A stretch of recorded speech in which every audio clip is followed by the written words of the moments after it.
In the 6th century BCE, the city of Athens implemented some of the most significant political reforms in world history. These reforms eventually produced a system called democracy, and this innovation forever changed political theory. But before we get there, we need a bit of context.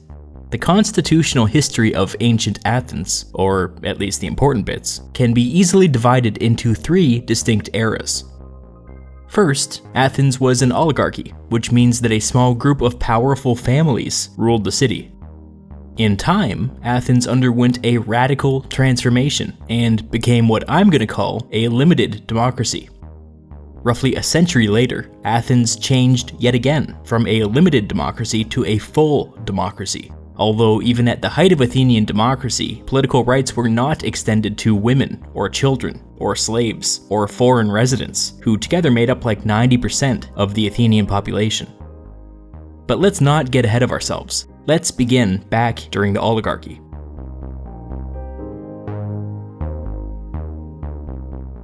During this period, a small council called the Areopagus was at the center of Athenian political life. You can kind of think of the Areopagus as a senate or a council of elders, only way more exclusive. Membership tended to be based on birth, which meant that all political activity was limited to a few powerful families. The poor were basically ignored. This council was responsible for political appointments, and surprise surprise, these tended to go to friends and family. In the early years, political appointees served for life, but over time this was reduced to 10-year terms and even later to 1-year terms. There were 3 important political appointees. The first was called the Basileus, which just means king. To be clear, this person wasn't really the king. This was just a throwback title left over from an old forgotten monarchy. The Basileus officiated religious festivals and performed important sacrifices. The symbolic connection to the old monarchy made this a prestigious position, even though politically it was virtually powerless. The second appointee was called the Polemarch, which means war leader. This person was the commander-in-chief of the Athenian military, which was obviously a big and important job. The Polemarch also had a minor role in Athenian religious life, and would participate in any war-related festivals or ceremonies. The third position was known as the eponymous archon. Historians attach the word eponymous to this name simply because the Athenians, like many other ancient states, named their years after the person in charge. The eponymous archon, or just archon, was the city's chief government official. They stood at the head of the government bureaucracy and administered the Athenian state. Obviously, this was the most important position in Athens. There were also 6 less important positions called junior archons. It's confusing, so we don't have to get into it, but every public official was technically an archon, which meant that people sometimes called them the 9 archons of Athens. Today we just call the most important public official the archon. The junior archons aren't really important, they just helped out with the legal system. The only reason I mention them is because they'll come up later, but I mean, don't worry about it. So that's our baseline, the 9 archons of Athens. As we move away from the oligarchy and towards democracy, the most important thing to remember is that the 3 major positions, the Basileus, the Polemarch, and the archon, were all appointed by the Areopagus.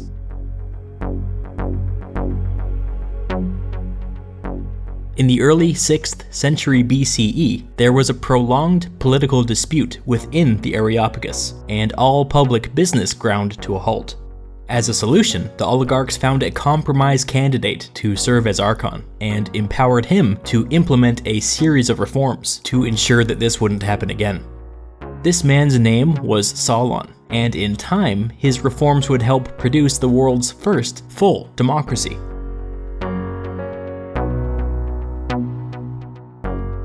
Solon came to office with a political agenda. He believed that the way to stop the infighting between the oligarchs was to basically invent politics on a national scale. Solon's theory was that if he could empower the poor and get them involved in the political process, paralysis at the upper levels of power would become impossible. So, for the first time ever, Solon opened up Athenian politics to every adult male citizen. He did this by establishing an assembly of Athenian citizens. From this point forward, this assembly was at the center of Athenian politics. Virtually every government decision ran through the assembly, from military procurement to diplomatic relations to declarations of war. The world had never seen anything like this. It was revolutionary. A minimum of 6,000 citizens had to be present before a vote in the assembly could take place. From what we can tell, tens of thousands showed up on a regular basis to make their voices heard. Before the voting, any relevant speakers were invited onto a stage to make their case before the crowd. Voting was done by a show of hands, and it's important to recognize that there was no secret ballot. Everybody knew how their friends and neighbors were voting, and they weren't shy about telling them if they disapproved. By the way, in Athens there was no such thing as an ironic detachment from politics. Good citizens had strong political opinions. This level of public engagement is what people mean when they say Athenian democracy, and there's never quite been anything like it. But it's not like the old oligarchs gave up all of their power. Solon set up a new council, separate from the Areopagus, called the Boule. This council was responsible for deciding what went before the assembly for a vote. With all of its legislative authority taken away, the old Areopagus was left with virtually no power. I want to talk about how this council was organized, but first I need to quickly explain how Solon reformed the Athenian class structure. He divided all Athenian citizens into 4 economic classes. For our purposes today, all we need to know is that these classes were basically the ultra-rich, the very rich, the moderately rich, and everybody else. So, Solon used these 4 classes to inform the makeup of his new council, allowing each class to appoint 100 men to the Boule. The fact that 300 of the 400 members were appointed by rich people was by design. Make no mistake, this was aristocracy by another name. We don't exactly know how people got appointed to the council, but it's safe to assume that each class held some sort of internal election. Speaking of elections, the 9 archons of Athens were no longer appointed by the Areopagus, and were instead elected by the people. Each of the 4 economic classes held its own election. Poor Athenians couldn't be candidates themselves, but they could vote for rich people who aligned with their interests. The 10 candidates from each class with the most votes were all mixed together into one group of 40.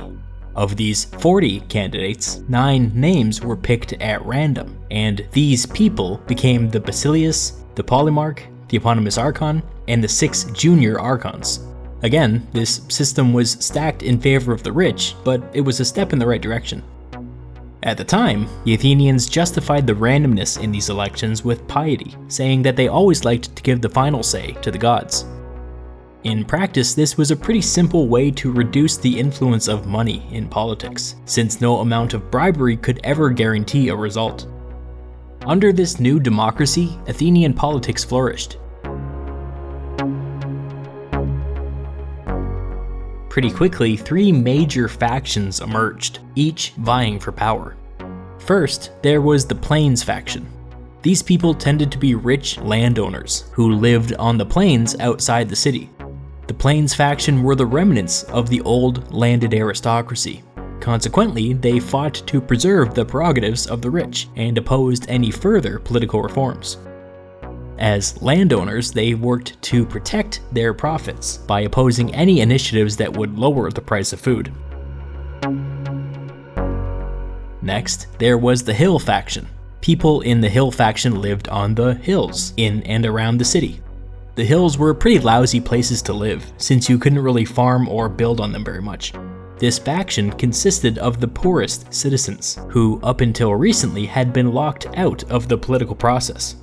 They loved the political reforms, and favored any initiatives that would further improve their standard of living. Obviously, the Plains faction and the Hill faction did not like each other. The third faction was the Coast faction. The area near the coast was a bustling economic zone, full of artisans and manufacturing and lots of trade. This faction included both rich and poor citizens, but what united them was that their livelihoods depended on trade with the outside world. The Coast faction was cosmopolitan and reform-minded, but above all, they were interested in making money. In order to get the Coast faction on board with the new Athenian democracy, Solon offered Athenian citizenship to any foreign-born, skilled professional that wanted to move to the city with their family. The Coast faction loved this policy, and it helped propel Athens into an economic boom. But, as I have said, Athens wasn't a full democracy yet. The system was still institutionally biased towards the rich, which over time created a bunch of unforeseen problems. The three factions hated each other, and it was increasingly difficult to get anything accomplished. Also, despite the safeguards built into the system, a series of strongmen found it easy to get themselves elected archon and seize power. Athens entered a brief period of tyranny. At the end of this period, the strongmen were thrown out of the city, and another set of reforms were implemented, transforming Athens from a limited democracy to a full democracy. This new system was a significant improvement and fixed a lot of the old problems. Most importantly, it dealt with the persistent factional gridlock. As a first step, the old class system was thrown out the window. In its place, 10 new artificial groups were created, called tribes. Each tribe covered a certain geographic area, and each was deliberately designed so that all three political factions had equal representation within each tribe. Again, the purpose of these tribes was to stop the gridlock. But this was just the tip of the iceberg. Athens was further subdivided into 139 demos, or deme, each belonging to a specific tribe. Each deme had its own council, which was led by an elected official called a demarch. The demarch, along with the council, could pass little bylaws and raise its own revenue as needed. This was a pretty ingenious invention. Over time, each citizen's political identity became intertwined with their deme. We even have evidence that some people started replacing their family name with their deme name. Now that the old wealth-based classes were gone, the boule had to be completely restructured. Membership was increased from 400 to 500, and from now on, each of the 10 tribes got to elect 50 people to the council. This time, there was no institutional bias toward the wealthy. Elections were run locally, so each deme got to choose a handful of their own candidates. All candidates from the same tribe were pooled together, and 50 were selected at random to represent their tribe in the boule for that year. Citizens were only allowed to serve in the boule twice in their lifetime, with a mandatory 10-year gap in between terms. With these limitations, any ambitious citizen had a pretty good shot at getting elected at some point in their life. As before, the boule prepared the agenda for each meeting of the Athenian assembly. However, this new and improved boule was even more powerful than before, and most of that had to do with a new mechanism called the Prytaneus. The Prytaneus was basically an executive committee within the boule. The 360-day Athenian calendar year was evenly divided into 10 parts. For 36 days a year, each tribal delegation got to serve on the Prytaneus, which was responsible for running the day-to-day operations of the Athenian state. If the Athenian assembly decided to build some ships, this committee got the money and hired the shipbuilders. If public employees needed to get paid, this committee figured out how to get the money into their hands. If a foreign diplomat needed to speak with the Athenian government, they spoke with this committee. To put it very simply, this committee ran the government. During those 36 days, all 50 members of the Prytaneus lived together in a house in the center of Athens. The committee worked 24 hours a day in shifts. Just in case there was ever an emergency, there was a rule that 17 members had to be on duty at all times. Every day, one person was chosen at random to serve as chairman of the committee. The chairman was in charge of the state seal, the key to the state treasury, and the key to the state archives. It was a symbolic thing to serve as chairman, but people still considered it an honor. So, the boule was more powerful than ever, but that had to come at the expense of something else. Gradually, all 9 of the archons became less and less important. Eventually, they became so weak that the duties of each archon were performed by a series of randomly selected Athenian citizens. The fact that the polemarch, who was in charge of the Athenian military, was now a randomly selected citizen should raise some eyebrows. Luckily, even though the polemarch was still technically in charge of the military, he was relegated to ceremonial duties, and new positions rose up to do the heavy lifting. Each of the 10 tribes elected somebody called a strategos. Strategos basically means general, and together the strategoi commanded the Athenian armies and admiraled her fleets. But just as importantly, they were instrumental when crafting military policy. When the assembly was debating anything warfare related, it was customary to invite all 10 strategoi to give their opinion.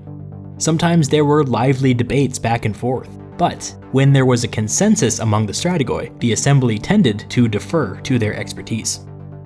Strictly speaking, each strategos was only supposed to serve for 1 year, but the assembly wasn't afraid to extend their term, especially during wartime.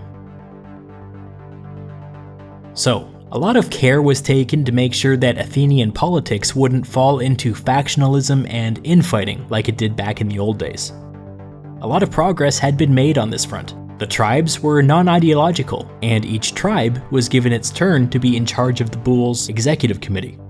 But weak factions still sometimes rose up around specific issues, and there was always the danger that one of these days this could produce another tyrant. To prevent this, the Athenians built a release valve into their system. This release valve was called ostracism. Once per year, there was a special assembly meeting. Unlike every other meeting, when people arrived, they grabbed a smashed piece of pottery that was provided for them. Each citizen used this pottery as a makeshift ballot and etched a name into the surface. The names were tallied, and if one name received more than 6,000 votes, the person with the most votes was ostracized or banished from the city for a period of 10 years. There was no need for any proof of wrongdoing or criminality or anything. To put it quite simply, when an ostracism went into effect, the most unpopular person in Athens, usually a politician, was expelled from the city. This was a crude but effective way to fight against the emergence of both strongmen and factionalism.